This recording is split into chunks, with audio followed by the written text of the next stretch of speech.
Tu ne peux pas simplement partir avec mes enfants, a exigé mon mari. Mais lorsque je me suis retourné, tenant les triples dans mes bras, les invités de son mariage ont laissé échapper un soupir, ce sont les bébés qu'il avait rejetés. Le test de grossesse tremblait dans mes mains alors que je fixais les 3 lignes roses. 3. Après 5 ans de mariage, 5 ans que le docteur Henry nous disait que la conception était improbable. 5 ans que mon mari Marc s'éloignait à chaque test négatif. 3 lignes roses parfaites. Point. J'ai posé le test sur le comptoir en marbre de notre salle de bain. Mon reflet me regardait depuis le miroir que Marc avait insisté pour faire installer. Tout dans notre appartement en duplex criait le succès. Des luminaires italiens importés.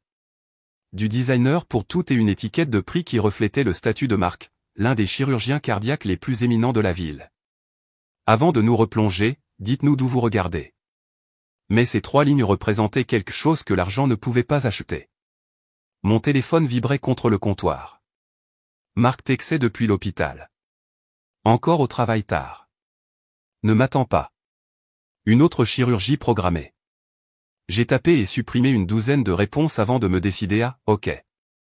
Je t'aime. » Point. Il n'a pas répondu. J'ai repris le test, l'étudiant à la lumière de l'après-midi qui filtrait à travers nos fenêtres du sol au plafond. Le docteur Henry s'était trompé sur beaucoup de choses, mais il avait eu raison sur une chose, si jamais je concevais, ce serait considéré comme à haut risque. Des triplés à 34 ans, après des années de difficultés de fertilité, nécessiteraient une surveillance attentive. L'ironie n'a pas échappé. Marc, le brillant chirurgien qui sauvait des vies quotidiennement, avait renoncé à en créer une avec moi. Point. J'ai appelé le docteur Amélie, la spécialiste de la fertilité que je consultais secrètement depuis 6 mois. Celle que Marc ignorait car il avait déclaré nos tentatives médicalement inutiles après le diagnostic du docteur Henry. Élise. La voix du docteur Amélie était chaleureuse au téléphone. Je ne m'attendais pas à vous entendre avant le rendez-vous de la semaine prochaine. Je dois le déplacer, ai-je dit, fixant toujours le test. Je crois que ça a marché. Silence. Puis la FIV. Élise, vous dites que vous êtes enceinte? 3 lignes, ai-je murmuré sur 3 tests différents. Venez immédiatement. Je vous verrai dans l'heure. J'ai raccroché et je suis allé dans notre chambre, regardant les photos sur la table de nuit de Marc. Le jour de notre mariage il y a 5 ans, nous rions tous les deux. La photo de notre lune de miel en Provence où il m'avait promis une maison pleine d'enfants. Les plus récentes où son sourire n'atteignait jamais vraiment ses yeux. La dernière photo était de notre dîner d'anniversaire il y a 2 mois. Je me souvenais clairement de cette nuit-là car c'est quand Marc a mentionné pour la première fois la suggestion du docteur Henry d'accepter la réalité et de passer à autre chose. Peut-être devrions-nous envisager d'autres options, avait-il dit en parlant de son saumon parfaitement cuit. L'adoption. Ou peut-être est-il temps de nous concentrer sur nos carrières à la place. Préparer et raconter cette histoire nous a pris beaucoup de temps. Donc, si vous l'appréciez, aimez cette vidéo. Cela compte beaucoup pour nous. Maintenant, retour à l'histoire. Je savais alors qu'il s'éloignait. Mais j'avais refusé d'abandonner. Les traitements de FIV secrets, payés avec l'argent de mon fonds fiduciaire dont Marc n'était pas au courant, avaient été mon dernier espoir. En tenant maintenant le test positif, j'ai réalisé que cela ne concernait plus seulement d'avoir un bébé. Il s'agissait de prouver que notre mariage valait la peine de se battre. Le cabinet du docteur Amélie était de l'autre côté de la ville, dans un immeuble que Marc ne visiterait jamais. J'y avais fait attention, prenant rendez-vous pendant ses opérations, payant en espèces, conservant toute la documentation dans une boîte de dépôt sécurisée dont il ignorait l'existence. Des triplés, a dit le docteur Amélie, son visage rayonnant alors qu'elle étudiait l'écran de l'échographie. Élise, vous attendez des triplés. J'ai alors commencé à pleurer, submergé par le soulagement et la terreur à parts égales. Sont-ils bien? Parfait, m'a-t-elle assuré, désignant 3 petits battements de cœur vacillants à l'écran, bien que nous devions vous surveiller de près. Les triplés sont toujours à haut risque, surtout compte tenu de votre âge et de vos antécédents. J'ai hoché la tête, essuyant mes larmes. Quand dois-je le dire à mon mari? Le docteur Amélie a fait une pause, son expression changeant. Élise, je dois demander, Marc est-il au courant des traitements de FIV? Non. Le mot est sorti plus bas que je ne l'avais prévu. Il avait abandonné. Il a dit que nous devions faire face à la réalité. Cette conversation doit avoir lieu bientôt, a-t-elle dit doucement. Vous êtes enceinte de 8 semaines environ. Vous commencerez à montrer dans le mois qui vient. Et les nausées matinales, comme si c'était réglé, une vague de nausées m'a frappé. J'avais attribué les récentes nausées au stress de notre mariage, mais maintenant cela avait parfaitement du sens. Je vais le lui dire ce soir, ai-je promis, bien que mon estomac se serre à l'idée. Le trajet du retour était surréaliste. Je n'arrêtais pas de jeter un coup d'œil aux photos d'échographie sur le siège de mon passager. 3 petits êtres qui allaient tout changer. Marc avait toujours dit qu'il voulait des enfants. Mais c'était avant que des années de déception n'aient érodé son espoir. Notre appartement semblait différent quand je suis entré. L'espace que nous avions conçu ensemble semblait maintenant un décor de scène, beau mais vide. Je pouvais entendre Marc dans son bureau, probablement en train de réviser des notes chirurgicales ou des articles de recherche. Il y passait plus de temps ces derniers temps, prétendant devoir se préparer à une promotion au poste de chef de département. J'ai frappé doucement à sa porte. « Marc, pouvons-nous parler ? Je suis un peu occupé. » Mon amour, sa voix est venue à travers la lourde porte en chêne. Cela peut-il attendre demain ? Demain ? Toujours demain avec Marc ces derniers temps. C'est important, ai-je dit, ma main se posant instinctivement sur mon ventre encore plat. La porte s'est ouverte et Marc est apparu, toujours dans sa blouse chirurgicale. Il avait l'air fatigué, stressé, et quand il a vu mon visage, légèrement agacé. « Qu'est-ce qui ne va pas maintenant ?» a-t-il demandé, et j'ai sursauté à l'impatience de sa voix. « Je suis allé voir un médecin aujourd'hui, ai-je commencé, mais il secouait déjà la tête. Élise, nous sommes passés par là. Le docteur Henry a été clair sur nos options et je ne nous soumettrai plus à de faux espoirs ni à des traitements coûteux. Je suis enceinte. » Les mots sont restés suspendus dans l'air entre nous. Marc m'a regardé, son expression passant de l'incrédulité, à la confusion, et à quelque chose que je ne pouvais pas identifier. « C'est impossible, a-t-il dit. Enfin. Le docteur Henry a dit, vos chances étaient quasiment nulles. J'ai eu un deuxième avis, un troisième avis, un quatrième. J'ai sorti les photos de l'échographie, les mains tremblantes. Marc, nous attendons des triplés. Il a pris les photos, les étudiant avec l'œil clinique d'un chirurgien. Je regardais son visage, à la recherche de joie, d'excitation, de quoi que ce soit qui ressemble à l'homme qui avait autrefois rêvé d'entraîner une équipe de jeunes et d'apprendre à nos enfants à faire du vélo. Au lieu de cela, j'ai vu la suspicion. Quand ? A-t-il demandé, sa voix froide. Quand est-ce que c'est arrivé ? Il y a environ 8 semaines, ai-je dit, tu te souviens de ce week-end où tu étais de garde mais que tu as été appelé en chirurgie d'urgence ? Tu es rentré épuisé et nous. 8 semaines. Il calculait et j'ai vu le moment où la réalisation l'a frappé. Tu consultes un autre spécialiste de la fertilité. Ce n'était pas une question. Oui, j'ai admis. Le docteur Amélie, elle est spécialisée dans les cas comme le mien, les cas comme le vôtre. La voix de Marc montait. Élise, comprenez-vous ce que vous avez fait ? Derrière mon dos ? Contre avis médical, vous vous êtes mise en grave danger. Des triplés à votre âge avec vos antécédents. Nos enfants, ai-je corrigé, sont des triplés ? Sont-ils même les miens ? La question m'a frappé comme un coup physique. J'ai fait un pas en arrière, serrant les photos de l'échographie contre ma poitrine. Comment pouvez-vous me demander cela ?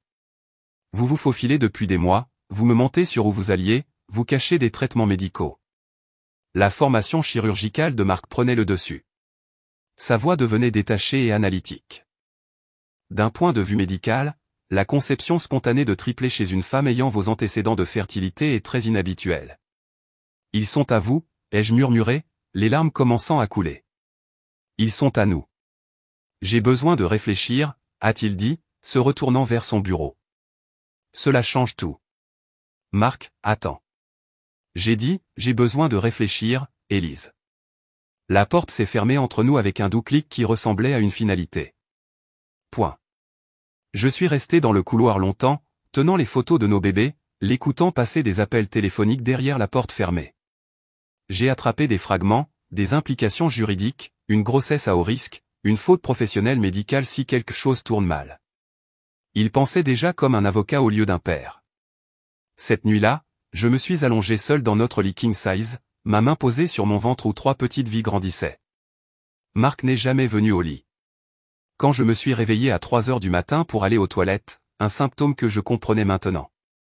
J'ai pu voir de la lumière sous sa porte de bureau.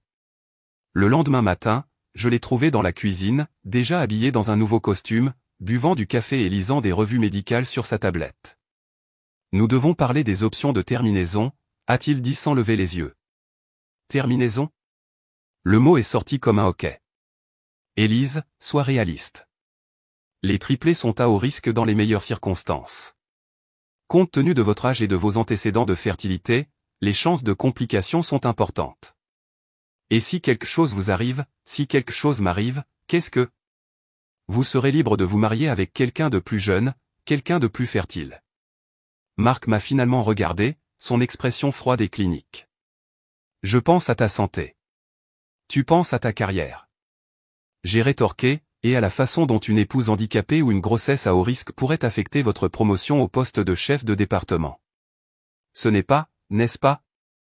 Je me suis assise en face de lui, étudiant l'homme que je pensais connaître. Quand avez-vous arrêté de vouloir des enfants, Marc? Quand avez-vous arrêté de les vouloir avec moi? Il est resté silencieux un long moment, et quand il a parlé, sa voix était plus douce, mais d'une manière plus dévastatrice. Peut-être quand j'ai réalisé que vous étiez prête à me mentir, à vous faufiler dans mon dos, et à prendre des décisions médicales qui pourraient mettre votre vie en danger juste pour prouver un point. Prouver un point. Je me suis levé si vite que ma chaise a raclé le parquet. Je l'ai fait parce que je vous aime. Parce que je croyais en nous. Vous l'avez fait parce que vous ne pouviez pas accepter la réalité, Marc a répondu, son ton clinique revenant. Et maintenant, nous payons tous les deux le prix.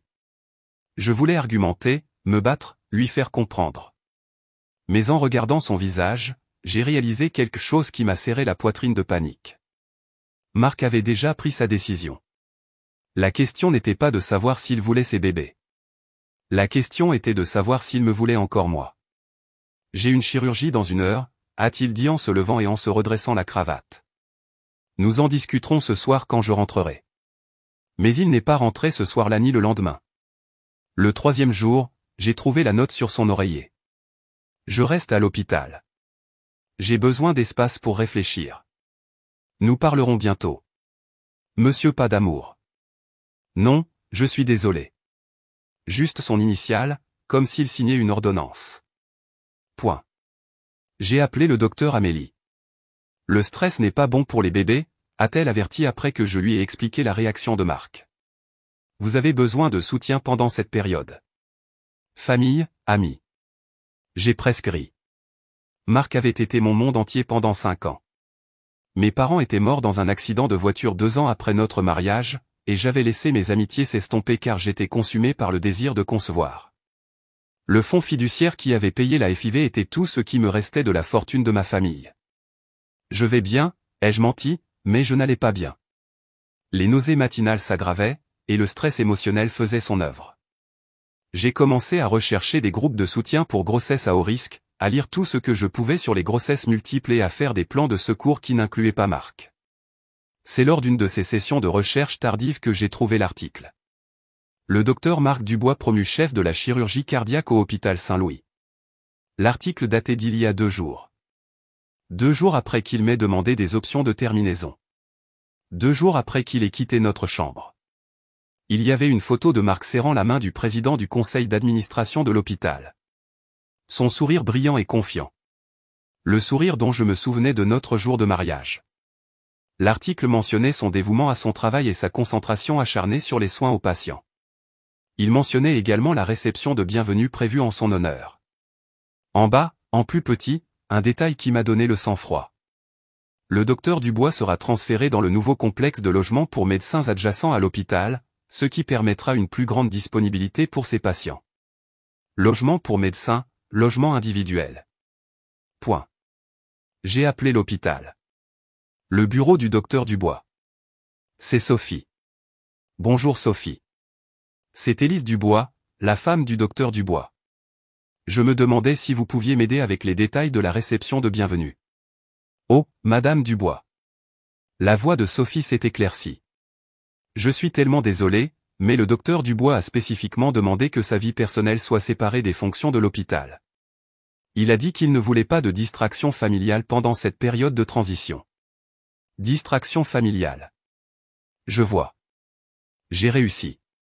Eh bien, félicitations à lui. Il a tellement travaillé.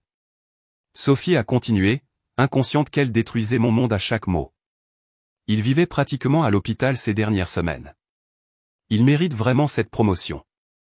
Après avoir raccroché, je me suis assise dans notre salon, maintenant apparemment mon salon, et j'ai senti quelque chose changer en moi.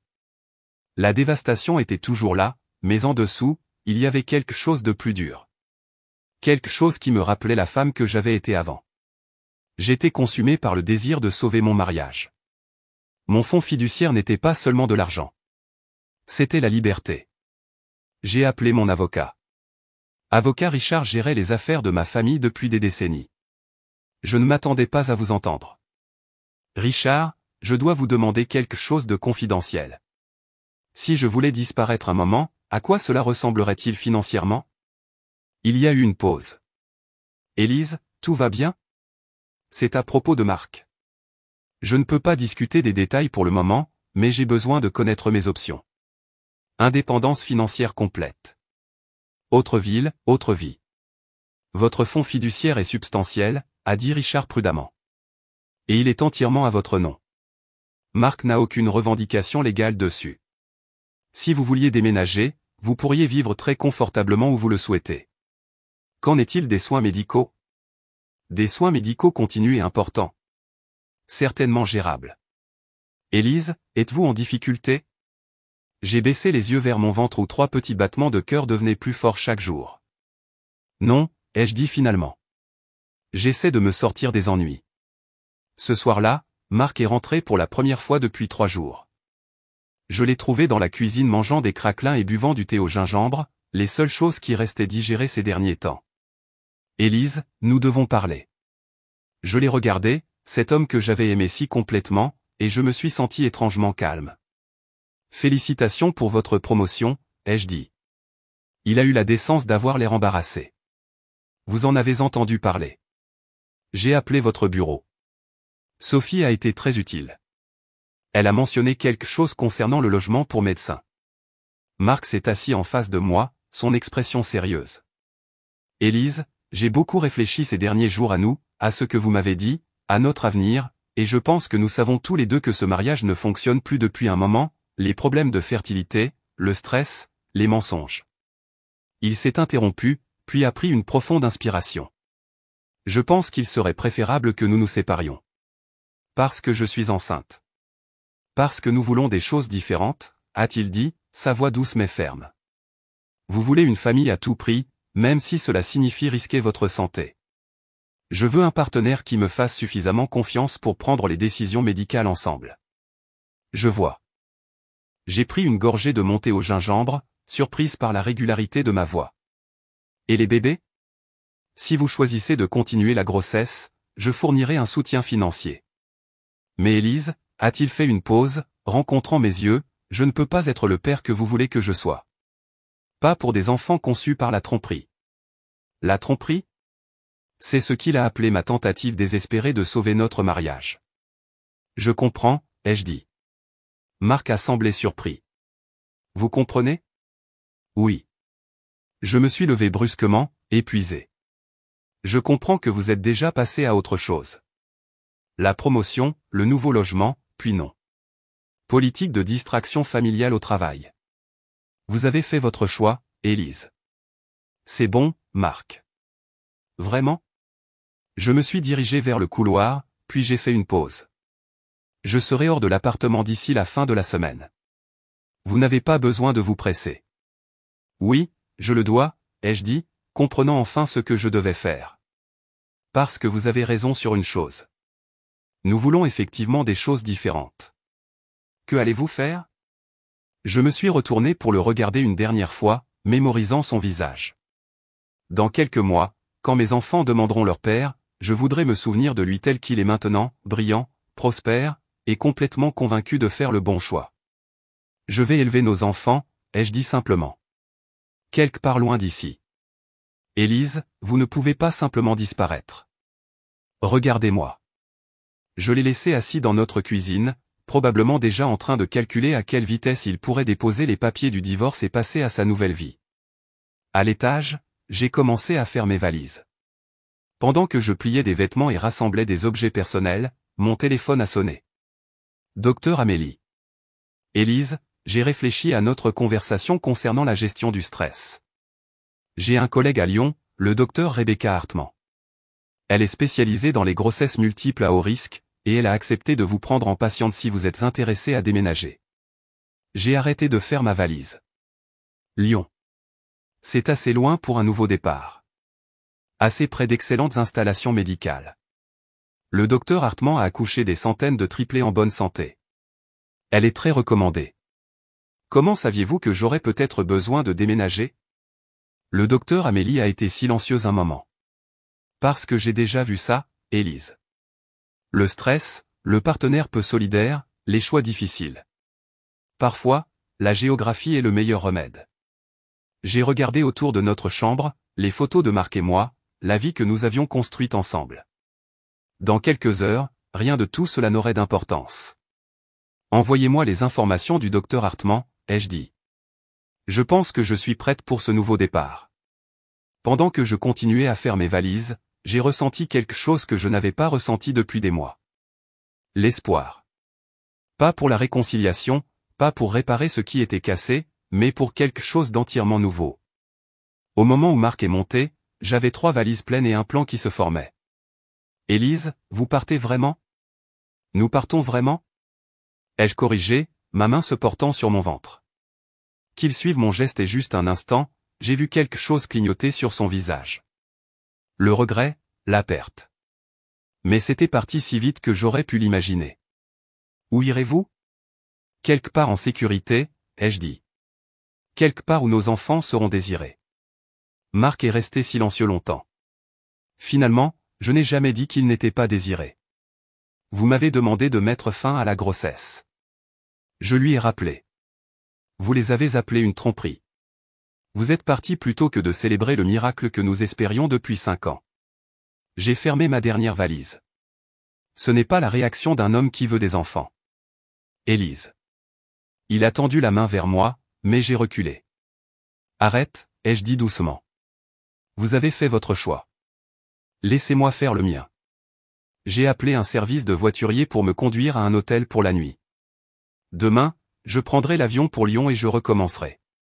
Ce soir, j'avais juste besoin de m'éloigner de l'homme qui m'avait brisé le cœur en me donnant exactement ce dont j'avais toujours rêvé, puis en le rejetant complètement.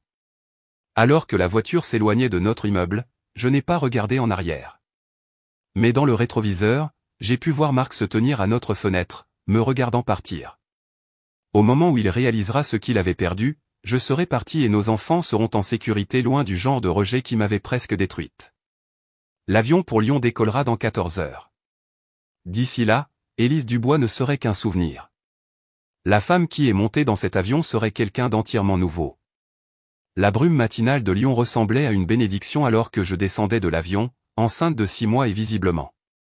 Le sud de la France m'avait accueilli dès mon premier jour ici, offrant le genre de nouveau départ que je n'avais jamais imaginé possible. Le docteur Rebecca Hartman avait été tout ce que le docteur Amélie avait promis. Brillante, solidaire et complètement imperturbable par mon histoire de recommencement. 3 battements de cœur sains, avait-elle confirmé lors de mon premier rendez-vous il y a 3 mois. Et vous gérez magnifiquement la grossesse, Élise. Quel que soit le stress que vous subissiez auparavant, le laisser derrière vous était le bon choix. J'avais choisi le nom Élise Dubois pour ma nouvelle vie, utilisant le nom de jeune fille de ma grand-mère et conservant suffisamment de moi-même pour me sentir authentique. Le fonds fiduciaire rendait tout possible. Une belle maison de style haussmannien dans les jardins de la Seine, les meilleurs soins médicaux, et surtout, l'anonymat complet. Marc avait essayé de me contacter exactement 2 fois au cours des 4 mois depuis mon départ, 2 fois par l'intermédiaire de Richard, mon avocat, exigeant de savoir où j'étais et menaçant d'action en justice. Richard avait été magnifiquement peu serviable, invoquant la confidentialité des clients et suggérant à Marc de se concentrer sur sa procédure de divorce au lieu de harceler son épouse presque ex. Les papiers du divorce avaient été signifiés à son bureau. Je les avais signés pour ma nouvelle maison, devenant officiellement Élise Dubois dans tous les sens légaux importants. Marc avait déposé pour abandon et différences irréconciliables. Il avait obtenu sa liberté, sa promotion, et apparemment, d'après les posts sur les réseaux sociaux que j'avais aperçus via le compte d'une amie, une nouvelle petite amie. Docteur, Sophie Moreau, selon les photos, une chirurgienne pédiatre, blonde, petite, et tout ce que je n'avais jamais été. Les photos les montraient lors de conférences médicales, de galas de charité et de dîners romantiques. Elle était assez jeune pour que la fertilité ne soit pas un problème, assez prospère pour comprendre ses exigences professionnelles et clairement éprise du brillant docteur Dubois. Cela aurait dû faire plus mal que cela. Élise Sarah, ma nouvelle voisine et meilleure amie inattendue, a frappé à ma porte. Prête pour l'aventure d'aujourd'hui? J'ai ouvert la porte, riant de son enthousiasme. Sarah était une mère célibataire de 2 enfants, une graphiste prospère qui travaillait à domicile et la première vraie amie que j'avais eue depuis des années. Elle avait jeté un coup d'œil à ma personne enceinte et déplacée, et m'avait immédiatement adopté dans sa famille choisie. Shopping pour la nurserie, ai-je confirmé, attrapant mon sac à main. Bien que je n'arrive toujours pas à croire que j'ai besoin de 3 de chaque chose. Crois-moi, une fois qu'ils seront là, tu comprendras pourquoi les triplés sont appelés un sport de contact complet. Sarah a souri, m'aidant à monter dans son SUV. Mais tu vas être formidable pour ça. La matinée a filé à travers un tourbillon de berceaux, de sièges auto et de petits vêtements en triple exemplaire. Sarah avait insisté pour tout documenter, prenant des photos de moi tenant des barboteuses impossibles à porter et riant de la logistique de nourrir 3 bébés simultanément. Avez-vous pensé au nom? A-t-elle demandé alors que nous chargions la voiture avec nos achats. Ai-je admis. J'attendais de voir leur visage, mais j'ai quelques idées. Ce que je ne lui ai pas dit, c'est que j'avais choisi des noms qui honoraient mon nouveau style de vie, rompant complètement avec mon ancien. Pas de nom de famille, pas de lien significatif avec Marc ou quiconque de mon existence précédente. Ces enfants seraient entièrement les miens, nés dans un monde où ils étaient désirés et célébrés dès leur premier souffle. Mon téléphone a vibré pendant que nous rentrions. Docteur Hartmann-Élise, je voulais faire le point sur votre projet de naissance. À 34 semaines, nous approchons de la période où nous pourrions devoir envisager un accouchement prématuré si des complications surviennent. Comment vont-ils? Ai-je demandé, ma main se portant instinctivement sur mon ventre. Parfait. Tous les 3 se développent magnifiquement, bien que bébé assoie un peu à l'étroit. J'aimerais programmer une surveillance hebdomadaire à partir de maintenant, et je veux que vous ayez votre sac d'hôpital prêt au cas où. Après avoir raccroché, j'ai réalisé que c'était vraiment en train d'arriver. Dans quelques semaines, je tiendrai 3 bébés qui ne se douteront pas que leur père voulait qu'ils soient terminés. La pensée m'a rempli d'une protection féroce que je n'avais jamais ressentie auparavant. Tout va bien? Sarah a demandé, me regardant avec inquiétude. Parfait? Ai-je dit, et j'ai pensé, tout est parfait. Ce soir-là, je me suis assise dans la nurserie que Sarah m'avait aidé à installer, entourée de 3 exemplaires de tout. La pièce était peinte en vert et jaune doux avec un mobile de créature des bois tournant lentement au-dessus des berceaux assortis. Pas de rose ou de bleu. J'avais refusé d'apprendre le sexe des bébés, voulant être surprise. Mon ordinateur portable était ouvert à un appel vidéo avec Richard, mon avocat à Paris. Le divorce est définitif. Il a rapporté que Marc n'avait pas contesté les termes du règlement, probablement parce qu'il ne réalise pas à quel point vous valez réellement. Il semblait principalement préoccupé de s'assurer qu'il n'y avait aucune obligation financière au-delà de ce qui était explicitement indiqué. Ce qui n'est rien, ai-je dit, puisqu'il ne sait pas où je suis ni que les bébés sont nés. L'expression d'Élise Richard est devenue sérieuse. Vous savez, il pourrait essayer de vous trouver. Engager des enquêteurs, déposer des demandes de garde. Laissez-le essayer, ai-je dit, me surprenant par l'acier de ma voix. Il devrait d'abord prouver la paternité, et cela nécessiterait votre coopération ou une ordonnance du tribunal. Et comme vous n'êtes plus Élise Chen légalement et que les enfants sont nés sous votre nouvelle identité, il devrait prouver que vous êtes la même personne. L'avocat semblait assez confiant. Les avocats semblent toujours confiants. C'est pour ça qu'on est payé. La voix de Richard était rassurante. Élise, écoutez-moi. Vous avez toutes les cartes en main ici. Vous avez disparu légalement, établi une nouvelle identité, accouché. Sous cette identité, Marc devrait déposer une plainte en France sous votre nouveau nom. Prouvez que vous êtes son ex-femme, puis prouver la paternité. C'est un processus juridique compliqué qui pourrait prendre des années. Et entre-temps, vous êtes libre de vivre votre vie. Mais Élise, si Marc veut vraiment avoir une relation avec ses enfants, vous devrez éventuellement décider si se battre contre lui en vaut la peine. Après avoir raccroché, j'ai regardé mes bébés endormis et j'ai ressenti une vague féroce de protection. Marc les avait rejetés alors qu'ils n'étaient que des cellules se divisant dans mon utérus. Il n'a pas le droit de les revendiquer maintenant qu'ils sont de vrais êtres humains, qui respirent, parfait. Mais l'idée d'une bataille juridique, de devoir prouver que j'étais une mère apte, de voir mon passé disséqué devant le tribunal, ça me rendait malade. Point. Je réfléchissais encore à mes options quand Sarah est arrivée pour sa visite du soir, apportant du café et arborant une expression sombre. « Élise, nous devons parler » a-t-elle dit, s'installant sur la chaise à côté de mon lit. J'ai fait quelques recherches sur le docteur Marc Dubois et sa fiancée. Quel genre de recherche? Le genre qui implique de faire appel à des amis journalistes et de fouiller dans les registres publics. Sarah a sorti son téléphone. Saviez-vous que le docteur Sophie Moreau essaie d'avoir des enfants depuis 3 ans? J'ai senti mon estomac se nouer. Quoi? Elle a eu 2 fausses couches et a subi plusieurs cycles de FIV. Tous des échecs. Sarah a parcouru ses notes. Il y a des dossiers médicaux scellés, mais mon ami a des sources indiquant que le docteur Moreau a une condition qui rend extrêmement improbable le fait de mener une grossesse à terme. Les pièces se sont assemblées avec une horrible clarté. Elle n'essaie pas de réunir Marc avec ses enfants par gentillesse. Elle essaie d'acquérir des enfants tout faits pour le mari qui veut une famille. Sarah a confirmé. Élise, je pense que tout ça, le mariage à Lyon, la prise de contact avec vous, le timing, tout a été orchestré. Je me suis penché en arrière sur mes oreillers, sentant le poids de la trahison s'installer. Sophie Moreau n'avait pas été une spectatrice innocente offrant sa sympathie. Elle m'avait traqué, étudié, attendant le moment parfait pour frapper. Il y a plus, a dit Sarah doucement. Le mariage est ce samedi, dans 3 jours. Alors Marc appelle l'hôpital. Il a demandé à vous rendre visite. Je me suis assise si vite que ça a tiré sur mon incision. Qu'avez-vous dit? L'hôpital ne peut pas donner d'informations sur les patients, mais Élise a dit, je suis glacée. Il sait quel hôpital. Il sait que vous êtes ici avec des triplés nouveau-nés. S'il veut vraiment vous voir, il trouvera un moyen. Cette nuit-là, j'ai à peine dormi. Chaque son dans le couloir me rendait nerveuse. Chaque pas pouvait être Marc venant réclamer des enfants qu'il n'avait jamais voulu. Je me suis retrouvé à fixer Lucas, Sophia et Gabriella, à mémoriser leur visage au cas où ce serait ma dernière nuit en tant que leur unique parent. Le vendredi matin a apporté un salut inattendu sous la forme de la voix joyeuse du docteur Hartmann.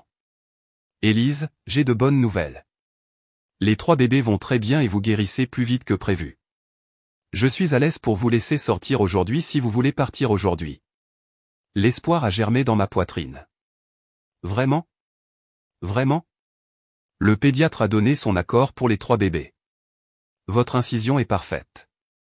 Et franchement, vous vous reposerez probablement mieux ici qu'ici. J'étais prête à partir en moins de 2 heures. Sarah avait organisé un service de voiturier avec des sièges pour bébés et nous nous sommes faufilés par une entrée de service pour éviter toute rencontre potentielle dans le hall principal. Alors que l'horizon de Lyon disparaissait derrière nous, j'avais l'impression d'échapper à quelque chose de sombre et de menaçant, mais je savais aussi que ce n'était pas fini. Marc et Sophie m'avaient retrouvé une fois. Ils pourraient me retrouver à nouveau. Mon téléphone a vibré avec un message d'un numéro inconnu. Élise, c'est Sophie. J'espère que je ne dépasse pas les bornes, mais je voulais que vous sachiez que Marc a des secondes pensées sur certaines choses. Si vous êtes dans le coin et que vous souhaitez parler, je pense que ce serait guérisseur pour vous deux. Nous sommes à l'hôtel Seine-Rive Gauche jusqu'à dimanche. J'ai fixé le message longtemps avant de taper une réponse. Merci de me contacter. Je vous souhaite tout le bonheur du monde. Mais en fermant l'ordinateur portable, quelque chose me tracassait. Comment Sophie avait-elle obtenu mon adresse email? Et pourquoi se sentait-elle vraiment obligée de me contacter? Le lendemain matin a apporté des réponses sous la forme d'un autre email. Celui-ci de Marc lui-même. Élise, je sais que tu m'as dit de te laisser tranquille, mais je n'arrête pas de penser à ce que tu as dit avant de partir à propos des bébés. Sophie pense que je devrais te contacter, que je te dois des excuses pour la façon dont j'ai géré tout ça. Elle a raison. J'étais effrayé et dépassé et j'ai mal géré la situation. Si vous êtes enceinte, si nos enfants existent quelque part, je veux que vous sachiez que je regrette ma réaction. Pas le résultat. Je pense que nous savons tous les deux que notre mariage était terminé, mais la façon dont je vous ai traité à ce moment-là, vous méritiez mieux. J'espère que vous êtes heureuse où que vous soyez. Marc, j'ai lu le message 3 fois, cherchant la manipulation, l'angle, l'agenda caché, mais cela semblait sincère. Marc avait réalisé trop tard qu'il avait mal géré les choses. Le problème, c'est que son regret ne m'importait plus. Point. J'étais enceinte de 36 semaines, rayonnante de santé et de bonheur, entourée d'amis qui célébraient mes bébés avant même leur naissance. J'avais une belle maison, la sécurité financière, et un avenir qui m'appartenait entièrement, ainsi qu'à mes enfants. Les excuses de Marc étaient 6 mois trop tard et une éternité hors de propos. J'ai supprimé l'email sans répondre.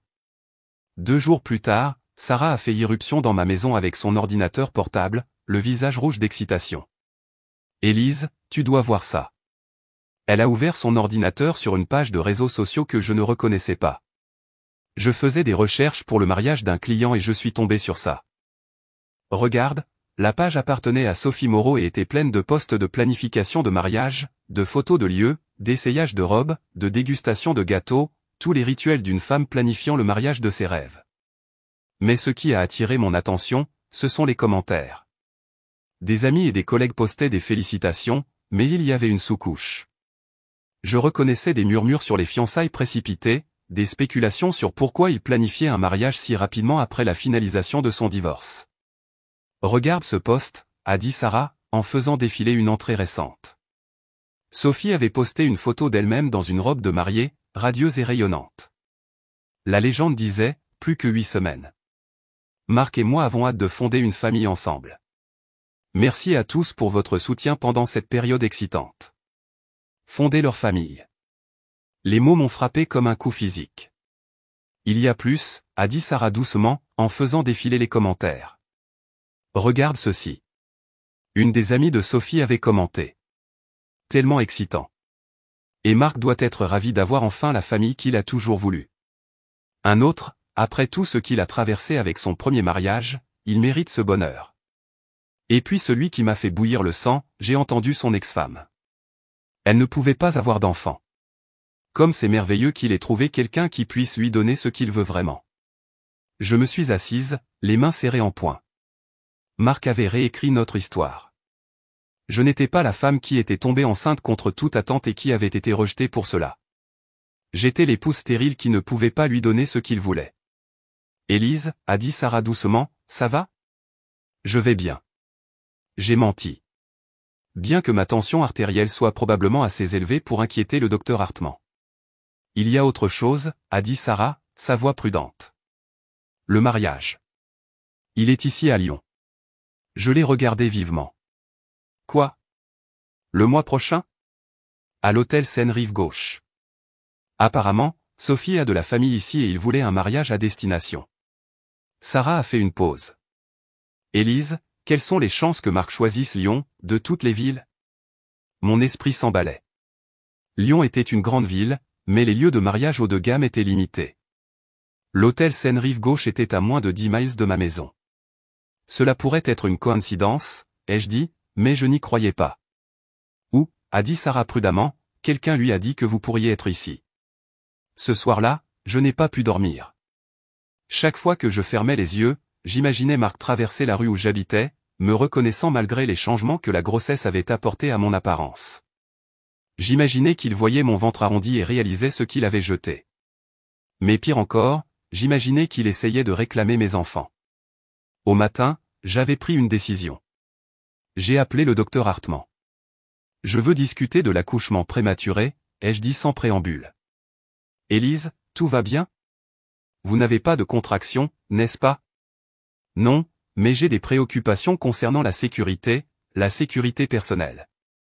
Je pense qu'il serait préférable que les bébés naissent plus tôt que plus tard. Le docteur Hartmann a été silencieux un moment. Élise, à 36 semaines, l'accouchement prématuré est certes possible, mais ce n'est pas sans risque. Pouvez-vous me dire ce qui motive cette demande? Je lui ai parlé de Marc, du mariage, de ma certitude croissante que ma nouvelle vie anonyme allait être compromise.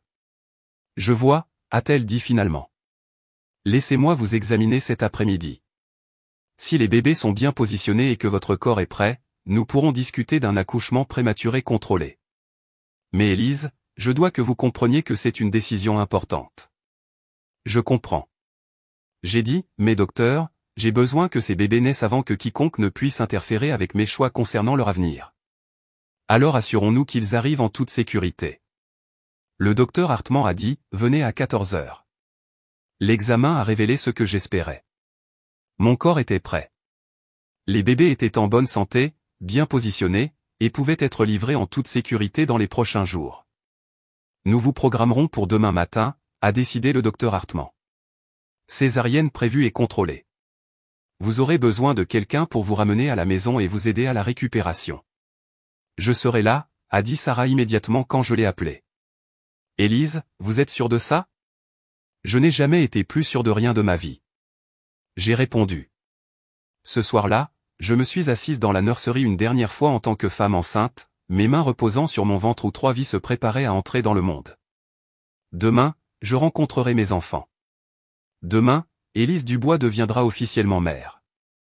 Et si Marc Dubois se trouvait par coïncidence dans la même ville, célébrant son nouveau mariage et son nouveau départ avec une femme qui pouvait soi-disant lui donner tout ce que je ne pouvais pas, eh bien, ce serait juste une curieuse coïncidence, car au moment où il dirait oui, à Sophie Moreau, je tiendrais 3 bébés parfaits qui ne sauraient jamais qu'ils avaient autrefois été indésirables.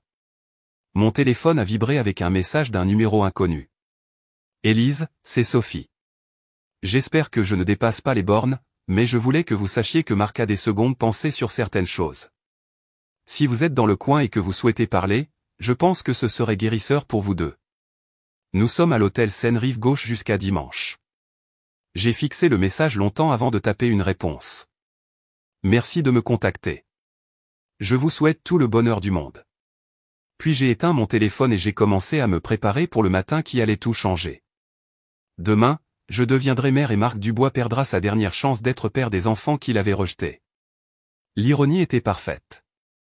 Alors que je m'endormais, j'ai senti les bébés bouger avec agitation, comme s'ils étaient eux aussi impatients de commencer leur nouvelle vie.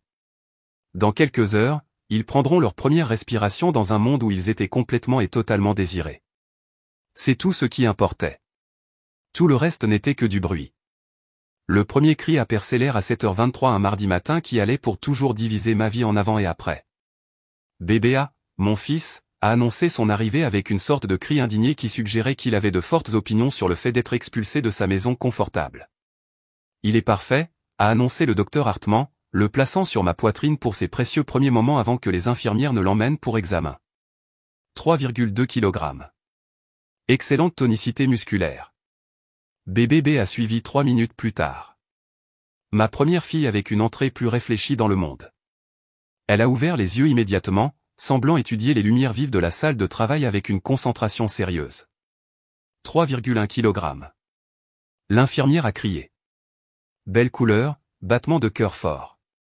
BBC, ma deuxième fille, a fait ses débuts à 7h31 avec ce que l'équipe d'accouchement décrirait plus tard comme une touche théâtrale. Elle a attendu que tout le monde soit concentré sur ses frères et sœurs avant de s'annoncer avec un cri qui aurait pu briser du verre. 3 kg. Le docteur Hartmann a ri, clairement le plus fort des 3. Alors que je tenais mes filles pour la première fois, mon fils recevait une attention supplémentaire de la part de l'équipe respiratoire par mesure de précaution. J'ai senti quelque chose se mettre en place en moi. Ce n'étaient pas les enfants rejetés de Marc ni la tentative désespérée d'Élise Chen de sauver un mariage. C'était Sophia, Lucas et Gabriella Dubois. Parfait et complet et entièrement à moi. Sarah a été la première visiteuse autorisée dans la salle de récupération, portant des fleurs et arborant un sourire qui aurait pu alimenter tout l'hôpital. Élise, ils sont magnifiques, a-t-elle murmuré, jetant un coup d'œil dans le couffin où les 3 bébés dormaient paisiblement. Regarde ces petits visages. Je n'arrêtais pas de les regarder. Lucas avait mes cheveux sombres, mais le menton têtu de Marc. Sophia avait hérité des traits délicats de ma grand-mère, mais de ses longs doigts de père. Gabriella allait clairement être la rebelle. Même endormie, elle réussissait à donner l'impression qu'elle tramait quelque chose. « As-tu appelé ton avocat ?» a demandé Sarah doucement. « Déjà fait, ai-je confirmé. Richard dépose tous les certificats de naissance sous Dubois. Pas de père mentionné. Pour le système juridique, ces enfants n'ont aucun lien avec Marc Dubois. Et s'ils découvrent comment? J'ai regardé mes bébés endormis, pensant à l'homme qui m'avait demandé de mettre fin à cette grossesse, qui était parti plutôt que de célébrer le miracle que nous espérions. Ensuite, il découvrira qu'Élise Dubois est une femme très différente d'Élise Chen. Les quelques jours suivants se sont déroulés dans le beau chaos de la nouvelle maternité. Horaire d'alimentation, changement de couche, et la joie écrasante de voir 3 personnalités minuscules commencer à émerger. Lucas était le plus sérieux, étudiant tout avec une concentration intense. Sophia était la diplomate, pleurant rarement et semblant réconforter ses frères et sœurs quand ils étaient grognons. Gabriella était la diva, exigeant de l'attention et s'assurant que tout le monde savait quand elle était mécontente. Point. J'étais complètement, absolument éprise. Le docteur Hartmann avait insisté pour un séjour d'une semaine complète à l'hôpital étant donné l'accouchement prématuré et les naissances multiples, ce qui m'a donné le temps de m'adapter avant de faire face au monde. Mais jeudi après-midi, cette bulle de paix a été brisée par un visiteur inattendu. Madame Dubois, une femme en costume cher est apparue à ma porte, portant une mallette juridique et arborant le genre de sourire qui déclenchait mes instincts maternels. Je m'appelle Martine. Je suis une avocate représentant le docteur Marc Dubois. Mon sang s'est glacé, mais j'ai gardé ma voix stable. Je suis désolé. Je pense que vous vous êtes trompé de chambre. Je ne connais personne portant ce nom, Madame Dubois. Nous savons tous les deux que ce n'est pas vrai. Martine est entrée dans la pièce sans y être invitée, ses yeux trouvant immédiatement les 3 couffins. Ou devrais-je dire, Madame Dubois? J'ai appuyé sur le bouton d'appel de l'infirmière, mon cœur battant la chamade. Sécurité, ai-je dit dans l'interphone. J'ai besoin de sécurité dans la chambre 314 immédiatement. Cela ne sera pas nécessaire, a dit Martine avec assurance. Je ne suis pas ici pour causer des problèmes. Je suis ici pour livrer une offre. Sortez de ma chambre. Le docteur Dubois aimerait rencontrer ses enfants. Les mots sont restés suspendus dans l'air comme une menace. J'ai senti mon corps entier se tendre, chaque instinct protecteur criant « Danger ». Je ne sais pas de quoi vous parlez, ai-je dit. Mais ma voix m'a trahi. Martine a ouvert sa mallette et en a sorti un dossier. Dois-je lire dans vos dossiers médicaux? Élise Maria Dubois, anciennement Élise Dubois avant votre mariage, fille de Carlos et Maria Dubois, bénéficiaire d'un fonds fiduciaire décédé, ancienne résidente de Paris, disparue il y a 6 mois alors qu'elle était enceinte de triplés conçus par des traitements de FIV. La sécurité est arrivée juste au moment où elle avait fini de parler, mais Martine a levé les mains pacifiquement. Je pars, a-t-elle dit. Mais Madame Dubois, le docteur Dubois connaît les enfants. Il sait que vous êtes ici. Et il veut être impliqué dans leur vie. Comment? Ai-je demandé alors que les agents de sécurité attendaient des instructions. Comment nous a-t-il trouvés? Martine a souri et c'était l'expression la plus froide que j'ai jamais vue. Le docteur Moreau est très minutieux quand elle se met quelque chose en tête. Elle a engagé des enquêteurs il y a des mois pour vous localiser. Imaginez sa surprise quand elle a découvert que vous aviez donné naissance à des triplés juste quelques jours avant son mariage. Sophie, la femme qui m'avait contacté avec sympathie et inquiétude, me traquait tout ce temps. Elle voulait s'assurer que le docteur Dubois connaisse ses enfants avant de l'épouser. Martine a continué, courtoisie professionnelle, a-t-elle appelé ça. Femme à femme. Après que la sécurité ait escorté Martine dehors, je me suis assise dans mon lit d'hôpital, tremblante. Mon plan parfait, ma nouvelle vie anonyme, mes enfants protégés, tout cela compromis par une femme qui avait prétendu être mon allié. Je le fais. J'ai appelé Richard immédiatement. Élise, ralentie, a-t-il dit après que je lui ai expliqué la situation dans un flot de panique et de fureur. Premièrement, vous êtes en sécurité. Vous êtes à l'hôpital avec la sécurité. Deuxièmement, le fait que Marc connaisse les enfants ne lui donne pas automatiquement de droit. Il pourrait demander la garde, pas sans établir la paternité, ce qui nécessiterait votre coopération ou une ordonnance du tribunal. Et comme vous n'êtes plus Élise Chen légalement et que les enfants sont nés sous votre nouvelle identité, il devrait prouver que vous êtes la même personne. L'avocat semblait assez confiant. Les avocats semblent toujours confiants. C'est pour ça qu'on est payé. La voix de Richard était rassurante. Élise, écoutez-moi. Vous avez toutes les cartes en main ici. Vous avez disparu légalement, établi une nouvelle identité, accouché. Sous cette identité, Marc devrait déposer une plainte en France sous votre nouveau nom. Prouvez que vous êtes son ex-femme, puis prouvez la paternité. C'est un processus juridique compliqué qui pourrait prendre des années. Et entre-temps, vous êtes libre de vivre votre vie. Mais Élise, si Marc veut vraiment avoir une relation avec ses enfants, vous devrez éventuellement décider si se battre contre lui en vaut la peine. Après avoir raccroché, j'ai regardé mes bébés endormis et j'ai ressenti une vague féroce de protection.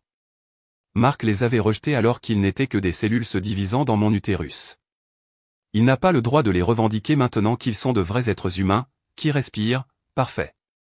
Mais l'idée d'une bataille juridique, de devoir prouver que j'étais une mère apte, de voir mon passé disséqué devant le tribunal, ça me rendait malade. Point. Je réfléchissais encore à mes options quand Sarah est arrivée pour sa visite du soir, apportant du café et arborant une expression sombre. « Élise, nous devons parler », a-t-elle dit, s'installant sur la chaise à côté de mon lit. J'ai fait quelques recherches sur le docteur Marc Dubois et sa fiancée.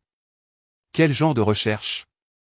Le genre qui implique de faire appel à des amis journalistes et de fouiller dans les registres publics.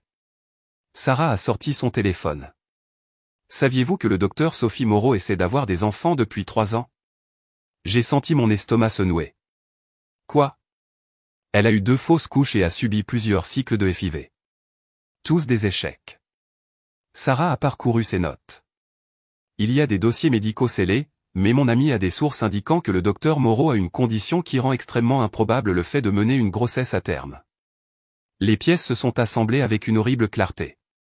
Elle n'essaie pas de réunir Marc avec ses enfants par gentillesse. Elle essaie d'acquérir des enfants tout faits pour le mari qui veut une famille. Sarah a confirmé. Élise, je pense que tout ça, le mariage à Lyon, la prise de contact avec vous, le timing, tout a été orchestré. Je me suis penché en arrière sur mes oreillers, sentant le poids de la trahison s'installer. Sophie Moreau n'avait pas été une spectatrice innocente offrant sa sympathie. Elle m'avait traqué, étudié, attendant le moment parfait pour frapper. Il y a plus, a dit Sarah doucement. Le mariage est ce samedi, dans 3 jours. Alors Marc appelle l'hôpital. Il a demandé à vous rendre visite. Je me suis assise si vite que ça a tiré sur mon incision. Qu'avez-vous dit? L'hôpital ne peut pas donner d'informations sur les patients, mais Élise a dit, je suis glacée. Il sait quel hôpital. Il sait que vous êtes ici avec des triplés nouveau-nés. S'il veut vraiment vous voir, il trouvera un moyen. Cette nuit-là, j'ai à peine dormi. Chaque son dans le couloir me rendait nerveuse. Chaque pas pouvait être Marc venant réclamer des enfants qu'il n'avait jamais voulu. Je me suis retrouvé à fixer Lucas, Sophia et Gabriella, à mémoriser leur visage au cas où ce serait ma dernière nuit en tant que leur unique parent.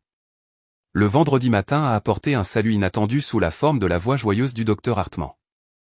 Élise, j'ai de bonnes nouvelles. Les 3 bébés vont très bien et vous guérissez plus vite que prévu. Je suis à l'aise pour vous laisser sortir aujourd'hui si vous voulez partir aujourd'hui. L'espoir a germé dans ma poitrine. Vraiment? Vraiment? Le pédiatre a donné son accord pour les 3 bébés. Votre incision est parfaite. Et franchement, vous vous reposerez probablement mieux ici qu'ici. J'étais prête à partir en moins de 2 heures. Sarah avait organisé un service de voiturier avec des sièges pour bébés et nous nous sommes faufilés par une entrée de service pour éviter toute rencontre potentielle dans le hall principal. Alors que l'horizon de Lyon disparaissait derrière nous, j'avais l'impression d'échapper à quelque chose de sombre et de menaçant, mais je savais aussi que ce n'était pas fini. Marc et Sophie m'avaient retrouvé une fois. Ils pourraient me retrouver à nouveau. Mon téléphone a vibré avec un message d'un numéro inconnu. Élise, c'est Marc. Je sais que vous êtes en colère et vous avez toutes les raisons de l'être, mais ces enfants sont les miens aussi. Nous devons parler. Je serai à l'hôtel Seine-Rive-Gauche jusqu'à dimanche. S'il vous plaît, envisagez de me rencontrer pour leur bien, sinon pour le nôtre. J'ai montré le message à Sarah pendant qu'elle m'aidait à porter les sièges auto dans la maison. Allez-vous répondre? A-t-elle demandé. J'ai pensé. J'ai regardé mes enfants, dormant paisiblement dans leur porte-bébé, inconscient que leur existence était devenue le centre d'un complexe drame d'adultes. Non, ai-je dit finalement. Mais je pense que Marc Dubois est sur le point de recevoir un cadeau de mariage qu'il n'oubliera jamais. Que voulez-vous dire? J'ai souri, sentant quelque chose changer en moi. La femme terrifiée qui se cachait dans une chambre d'hôpital était partie. À sa place se trouvait une mère qui ferait n'importe quoi pour protéger ses enfants. Je veux dire que demain. pendant que Marc promettra son amour à la femme qui m'a traqué comme une chasseuse de primes. Je vais m'assurer qu'il comprenne exactement ce qu'il a choisi de jeter. Élise, qu'est-ce que vous prévoyez? J'ai porté le siège auto de Lucas dans la nurserie. Sarah me suivant avec les filles. Alors que j'installais mon fils dans son berceau dans sa chambre, dans notre maison. J'ai senti la dernière de mes peurs se transformer en quelque chose de beaucoup plus puissant. Je vais assister à un mariage. J'ai dit simplement. Sarah m'a regardé. Vous ne plaisantez pas. Je suis complètement sérieuse. Je me suis retourné pour lui faire face et j'ai pu voir dans son expression qu'elle reconnaissait quelque chose de nouveau en moi. Marc voulait commencer à neuf avec une femme qui pouvait lui donner des enfants. Sophie voulait un mari qui venait avec une famille toute faite. Ils ont tous deux comploté et manipulé et traité mes enfants comme des prix à gagner.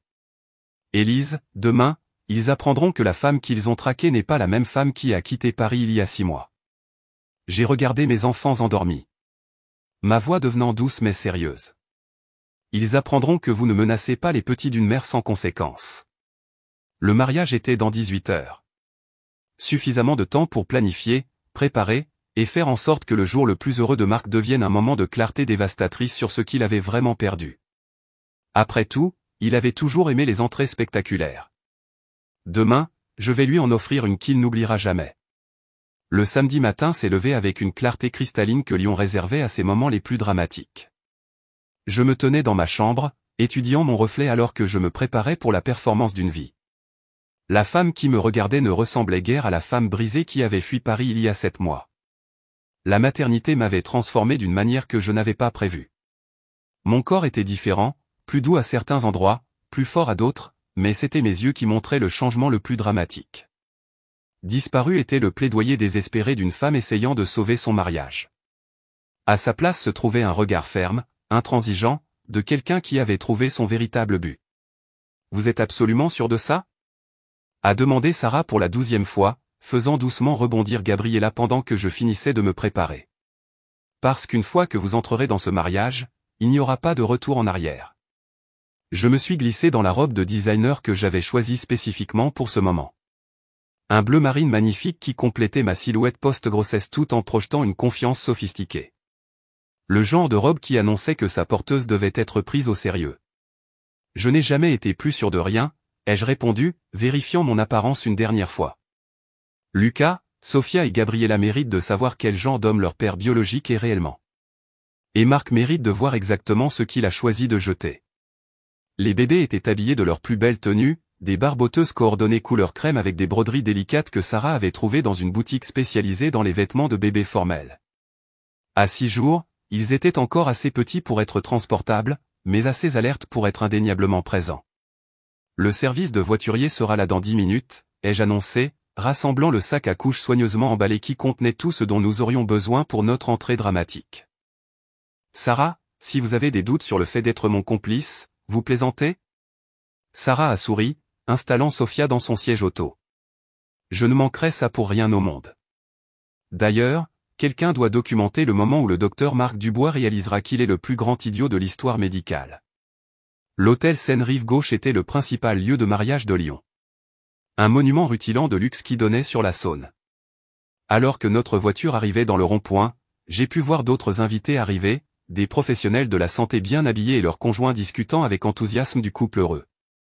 Point. J'ai reconnu plusieurs visages des photos des réseaux sociaux que j'avais étudiés, les collègues du docteur Moreau du département de chirurgie pédiatrique, les collègues chirurgiens cardiaques de Marc et divers administrateurs de l'hôpital qui avaient probablement assisté à des dizaines de célébrations similaires. Aucun d'entre eux n'avait la moindre idée qu'ils étaient sur le point d'assister à quelque chose d'inédit. La cérémonie est dans la roseraie, a murmuré Sarah, consultant son téléphone, où elle a ouvert le calendrier public du mariage de Sophie. Réception immédiatement après dans la grande salle de bal. Très traditionnel, très bien, le genre de mariage que Marc avait toujours imaginé pour lui-même. Élégant, prestigieux, et conçu pour mettre en valeur son statut dans la communauté médicale. J'ai ajusté Lucas et son siège auto, m'émerveillant de la façon dont tous les 3 bébés semblaient paisibles malgré la gravité du moment. Ils avaient dormi pendant le trajet en voiture et ne montraient aucun signe de l'agitation qui avait caractérisé leur premier jour. C'était presque comme s'ils comprenaient l'importance de ce que nous allions faire.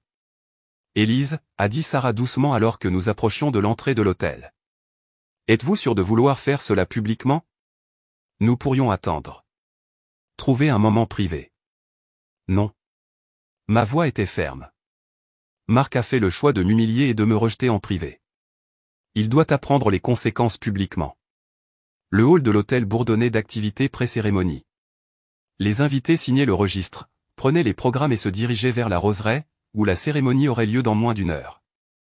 J'ai repéré plusieurs personnes que je reconnaissais des photos de conférences médicales de Marc, leur visage brillant d'anticipation pour le grand jour de leurs collègues. Point.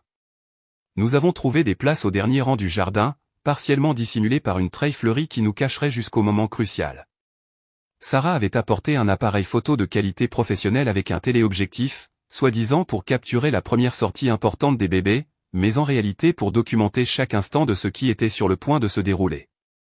Le jardin était magnifique, rose blanche et gypsophile, arrangé dans des présentoirs élégants avec une pergola couverte de vignes où Marc et Sophie allaient échanger leurs vœux. Des housses de chaises en lin blanc immaculé, des rubans de soie et des pétales de rose dispersés créaient une atmosphère de perfection de conte de fées. C'était exactement le genre de mariage dont Sophie parlait depuis des mois, jusqu'au moindre détail soigneusement curaté. Le voilà, a murmuré Sarah, désignant le devant du jardin où Marc était apparu, ajustant son nœud papillon et parlant doucement à son témoin.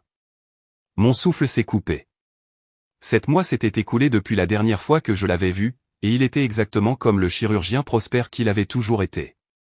Son smoking était parfaitement coupé, ses cheveux impeccablement coiffés, et sa posture dégageait la confiance d'un homme qui avait obtenu tout ce qu'il voulait.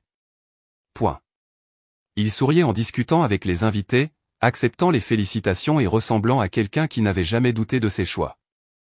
Et voilà la mariée, a ajouté Sarah alors que Sophie apparaissait à l'entrée du jardin, magnifique dans une robe de style princesse qui devait coûter plus que les voitures de la plupart des gens. Sophie Moreau était tout ce que je n'avais jamais été. Petite, blonde, et rayonnante du genre de bonheur qui vient d'une certitude totale quant à l'avenir.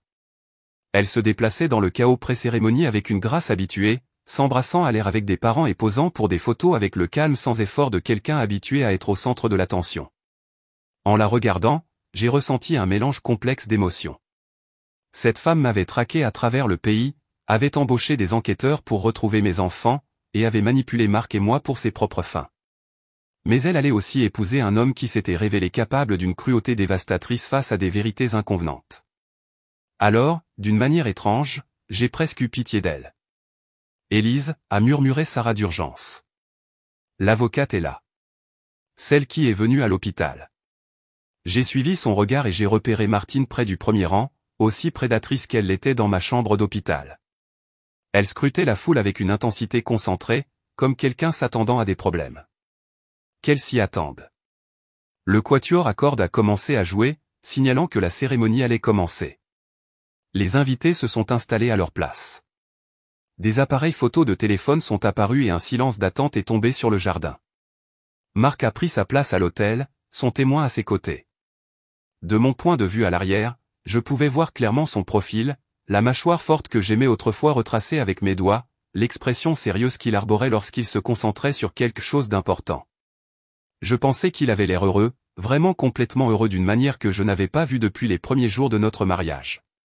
La musique a gonflé et Sophie a commencé sa marche dans l'allée au bras de son père.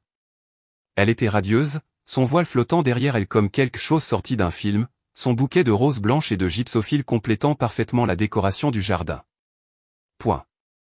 Le visage de Marc quand il l'a vue était tout ce qu'une mariée pourrait espérer, émerveillement, amour et dévouement complet. Quels que soient ses défauts, quelle que soit sa capacité à la cruauté, à ce moment-là, il ressemblait à un homme qui croyait avoir trouvé sa moitié parfaite. L'officiant, Dr Richard, selon le programme, un ancien collègue de Marc, a commencé les mots traditionnels qui avaient uni les couples pendant des siècles. Chers bien-aimés, nous sommes réunis ici aujourd'hui pour célébrer l'union de Marc et Sophie en mariage sacré.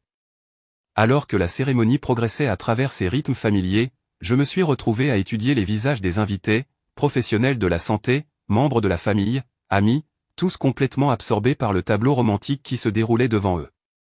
Aucun d'entre eux ne savait qu'ils regardaient un homme épouser une femme qui avait orchestré une tromperie élaborée pour acquérir les enfants qu'il avait rejetés.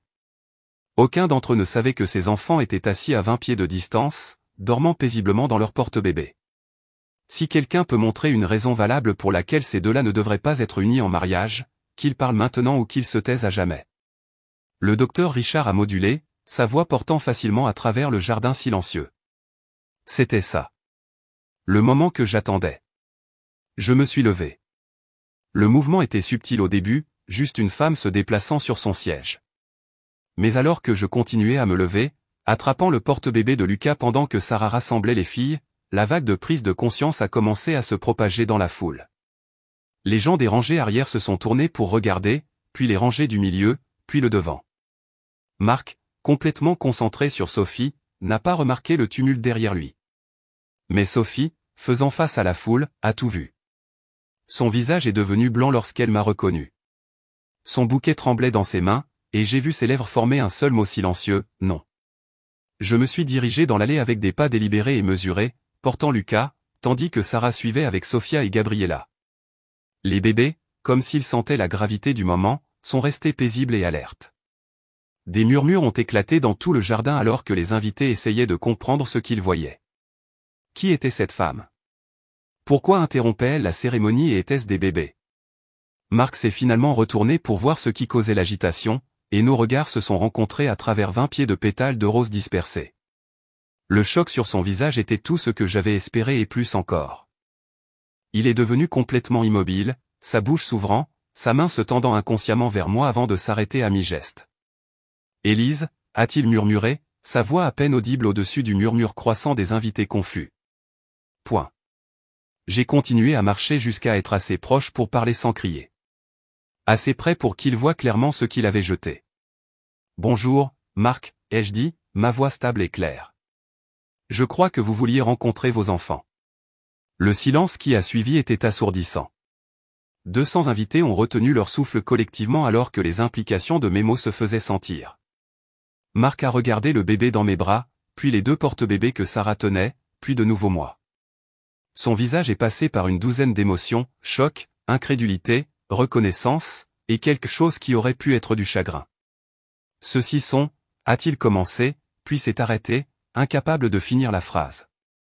Lucas, Sophia et Gabriella, ai-je dit, déplaçant Lucas pour que Marc puisse voir clairement son visage. Votre fils et vos filles, les enfants que vous m'avez demandé de faire avorter il y a 7 mois. Sophie a poussé un petit son brisé qui aurait pu être un sanglot ou un hoquet. L'officiant a regardé entre Marc et moi avec l'expression déconcertée de quelqu'un complètement dépassé. Élise, a dit Marc, sa voix plus forte maintenant, mais toujours tremblante. Qu'est-ce que vous faites ici? Je vous donne ce que vous avez dit vouloir, ai-je répondu calmement. La chance de rencontrer vos enfants. Bien que, je dois dire, je suis surprise que vous soyez intéressé maintenant étant donné que vous êtes parti plutôt que de célébrer leur conception. La foule bourdonnait maintenant, les murmures et les chuchotements créant un faible bourdonnement de spéculation et de choc. Je pouvais voir des gens sortir des téléphones, sans doute, textèrent frénétiquement à des amis qui n'étaient pas au mariage. La première femme du docteur Marc Dubois venait d'apparaître à son mariage avec 3 bébés qu'elle prétendait être les siens. Ce serait le sujet de conversation le plus important de la décennie dans le milieu médical. Marc, a dit Sophie, sa voix haute et tendue. Nous devons. Ce n'est pas le moment. En fait, ai-je dit, me tournant pour lui parler directement. Je pense que c'est le moment idéal. Après tout, vous étiez tellement inquiète que Marc connaisse ses enfants avant qu'il ne se marie. Courtoisie professionnelle, avez-vous appelé ça? Femme à femme. Le visage de Sophie est devenu rouge vif et j'ai pu voir le moment exact où elle a réalisé que je savais qu'elle m'avait traqué. Je peux expliquer, a-t-elle commencé. S'il vous plaît, faites-le, ai-je dit, installant Lucas plus confortablement dans mes bras. Expliquez à toutes ces personnes adorables comment vous avez embauché des enquêteurs pour traquer l'ex-femme enceinte de Marc. Expliquez comment vous avez manipulé toute cette situation pour acquérir des enfants tout faits pour le mari qui veut une famille. Les murmures de la foule se sont transformés en hoquets. Ce n'était plus juste une interruption de mariage. C'était une révélation de tromperie qui allait bien au-delà du simple drame romantique.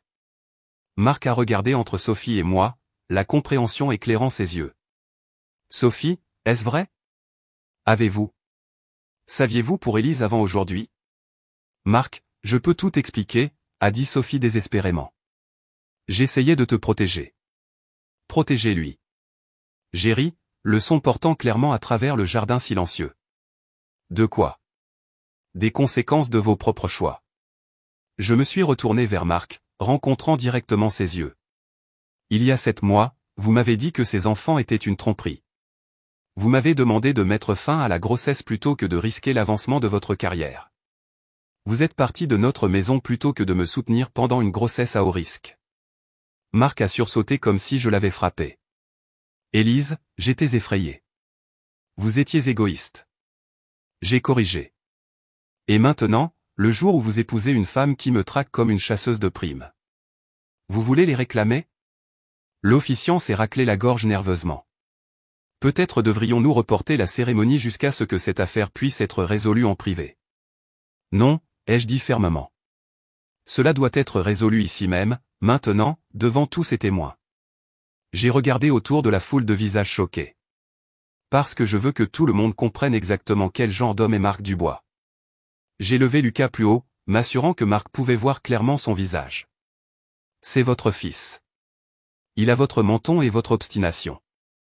Il est né à 3,2 kg, complètement en bonne santé malgré être né 5 semaines plus tôt.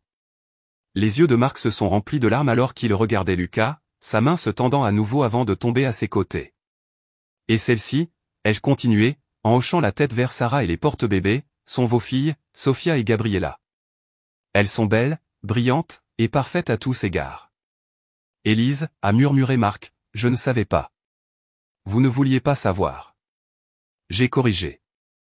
Quand je vous ai dit que j'étais enceinte, vous avez immédiatement commencé à parler de terminaison et de responsabilité légale.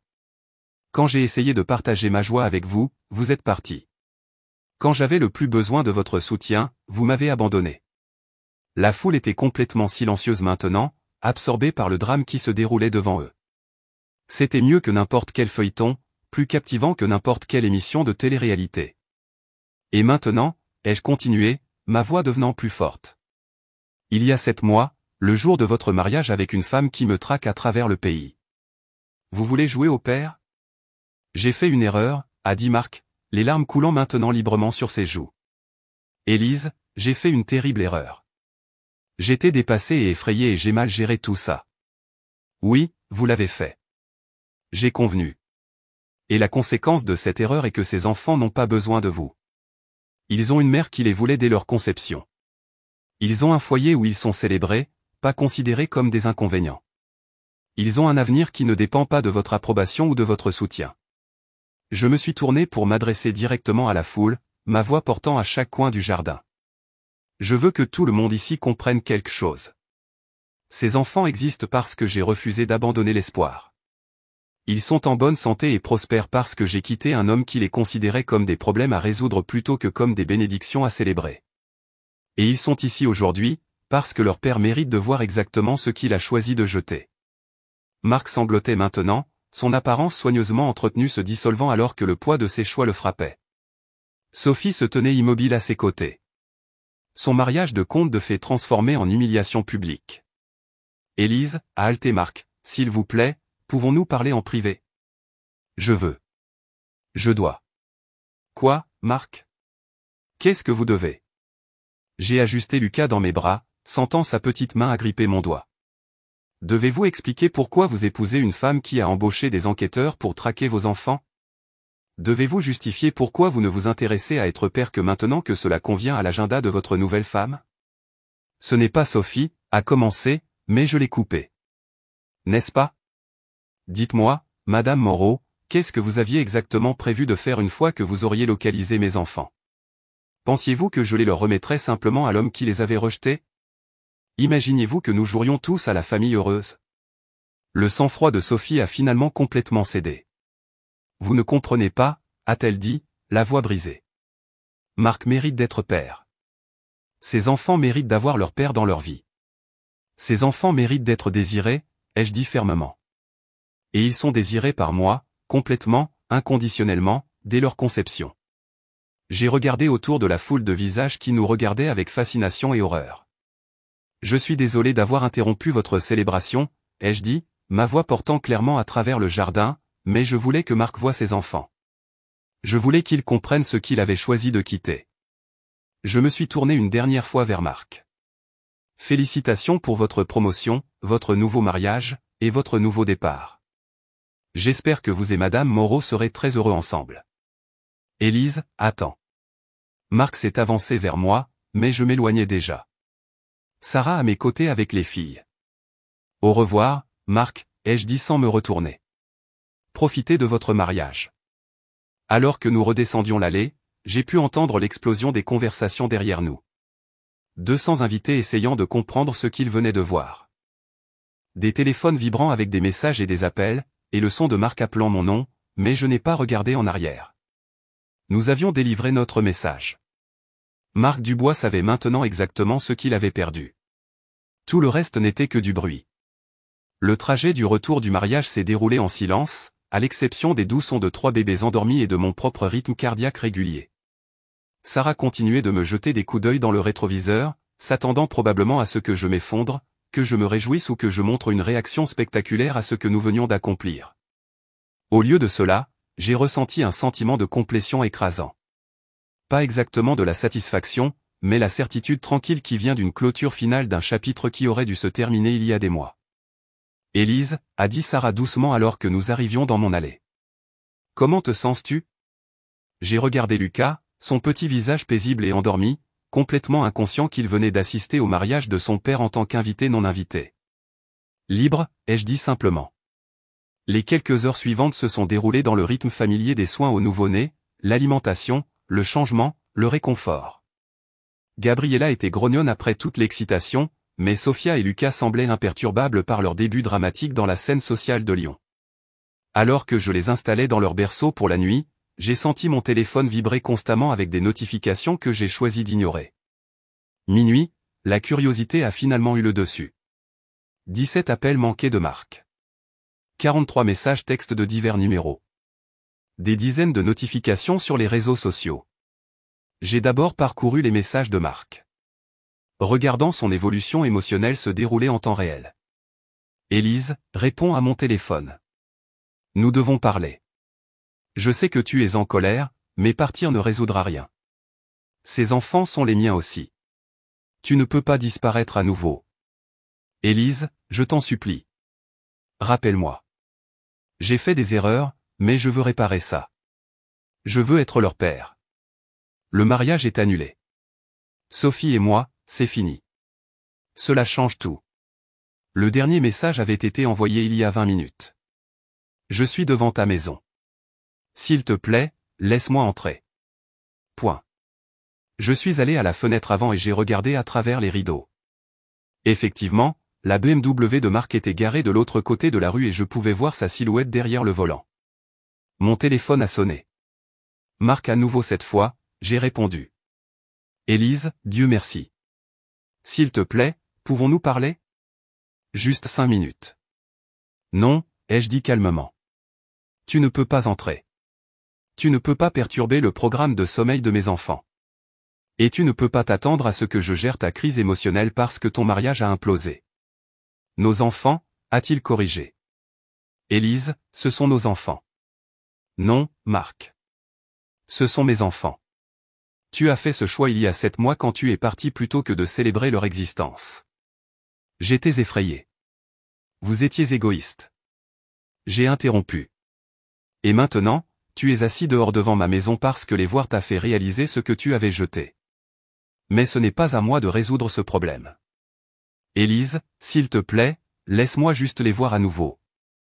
Laisse-moi les tenir. La désespérance dans sa voix était presque douloureuse à entendre. C'était le Marc dont je me souvenais de notre mariage précoce.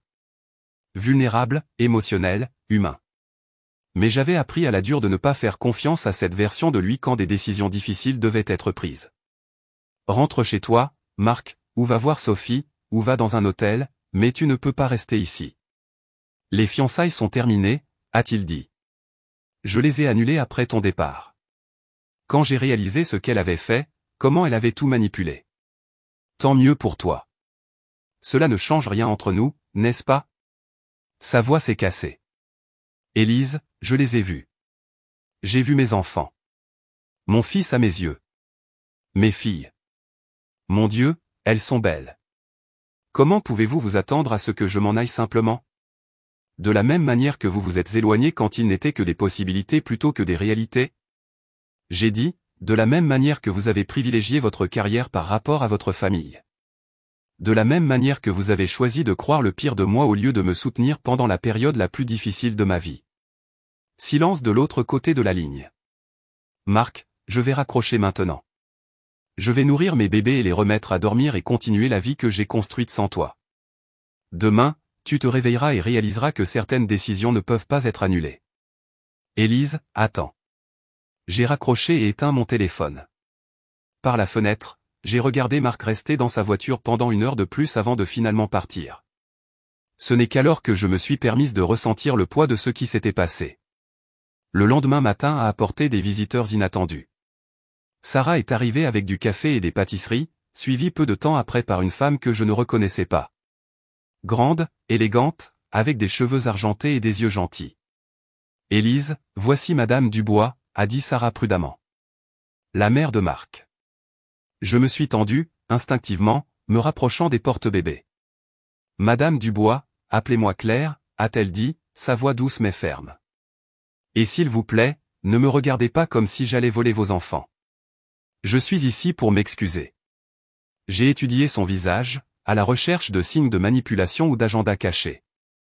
Ce que j'ai vu à la place, c'était un regret sincère et quelque chose qui ressemblait à de l'épuisement. J'ai élevé un fils qui pensait que le succès signifiait ne jamais montrer de vulnérabilité, a continué Claire, qui croyait qu'admettre la peur était une faiblesse. Hier, je l'ai vu réaliser le coup de ses leçons. Elle a fait un geste vers les porte-bébés où Lucas, Sophia et Gabriella dormaient paisiblement. Puis-je les voir?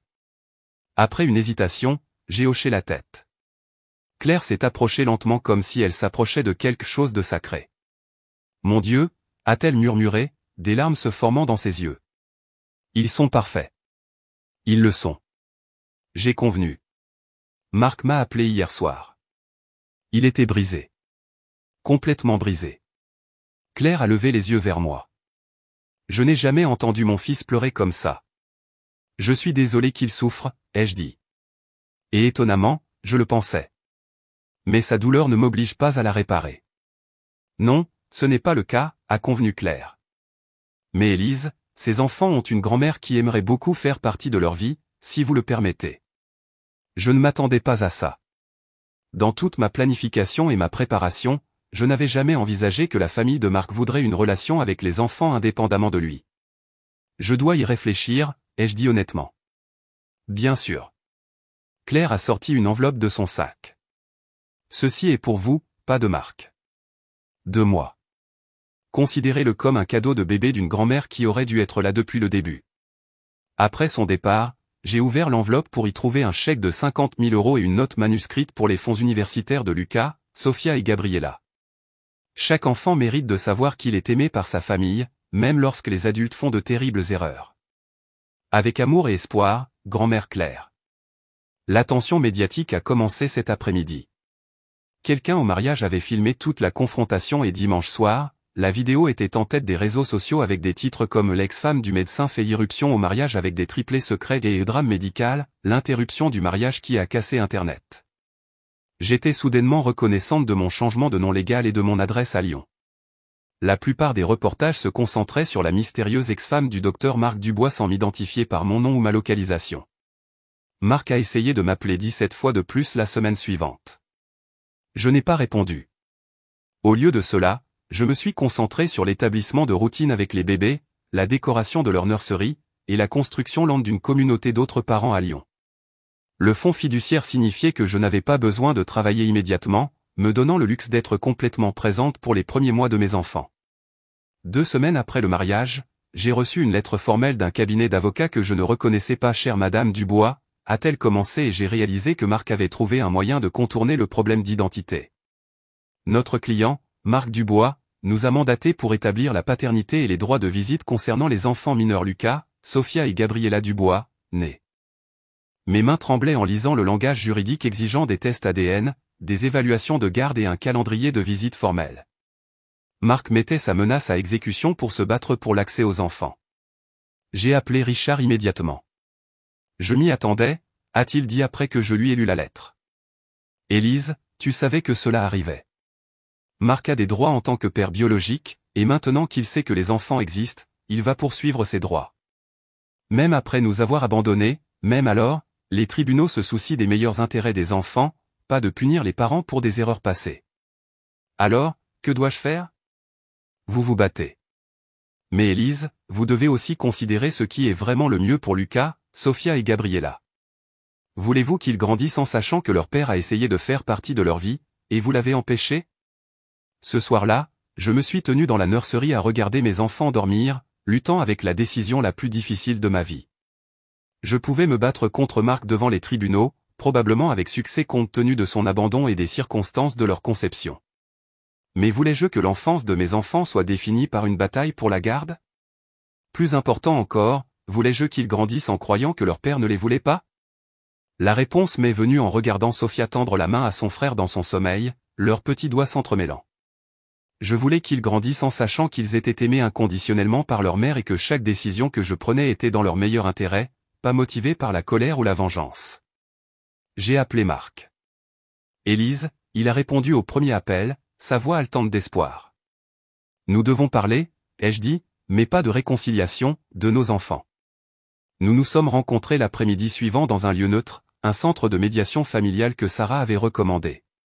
Marc est arrivé à l'heure exacte, l'air hagard, mais déterminé. Merci d'avoir accepté cela, a-t-il dit, s'asseyant sur la chaise en face de moi.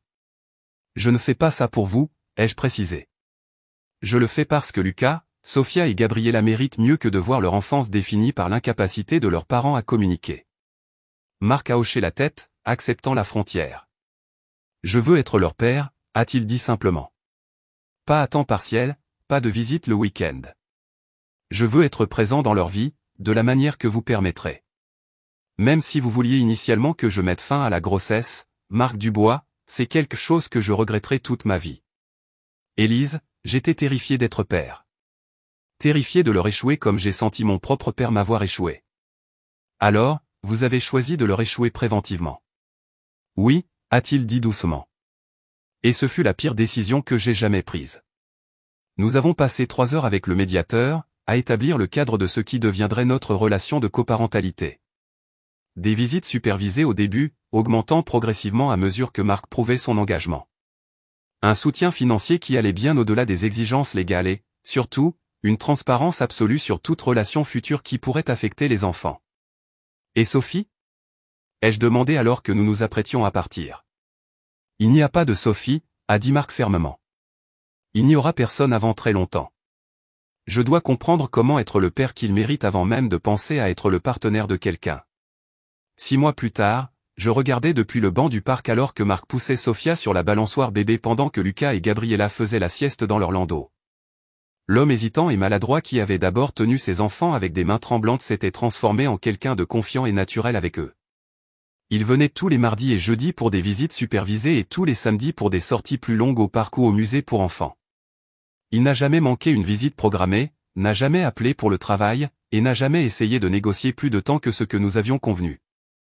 Lentement, prudemment, il gagnait sa place dans leur vie. Il est différent, a observé Sarah, me rejoignant sur le banc. D'après ce que vous m'avez dit de ce qu'il était. Il est complètement différent. Il l'est, ai-je convenu, regardant Marc transférer soigneusement Sophia de la balançoire dans ses bras, lui parlant d'une voix douce qu'il avait développée juste pour eux. Les perdre l'avait brisé quelque chose en lui, les retrouver. Je pense que ça a brisé autre chose. Lui pardonnez-vous? J'ai réfléchi à la question alors que Marc approchait avec les 3 enfants. Leur visage brillant de la joie d'un après-midi parfait. Je ne lui pardonne pas, ai-je dit finalement. Mais je n'en ai pas besoin. Je suis allé au-delà de mon besoin de sa validation ou de ses excuses. Ce qui compte maintenant, c'est qu'il devient le père qu'il mérite d'avoir. Alors que Marc installait les enfants dans leur landau, se préparant pour la fin d'une autre visite, Lucas l'a atteint avec sa petite main. L'expression sur le visage de Marc, pur amour mêlé de gratitude désespérée, m'a rappelé pourquoi j'avais fait le choix de permettre cette relation. Même heure jeudi, a demandé Marc, sa voix pleine d'espoir mais pas présomptueuse. Même heure jeudi, ai-je confirmé. Après son départ, je me suis assise dans le parc avec mes enfants, regardant le soleil se coucher sur l'horizon de Lyon.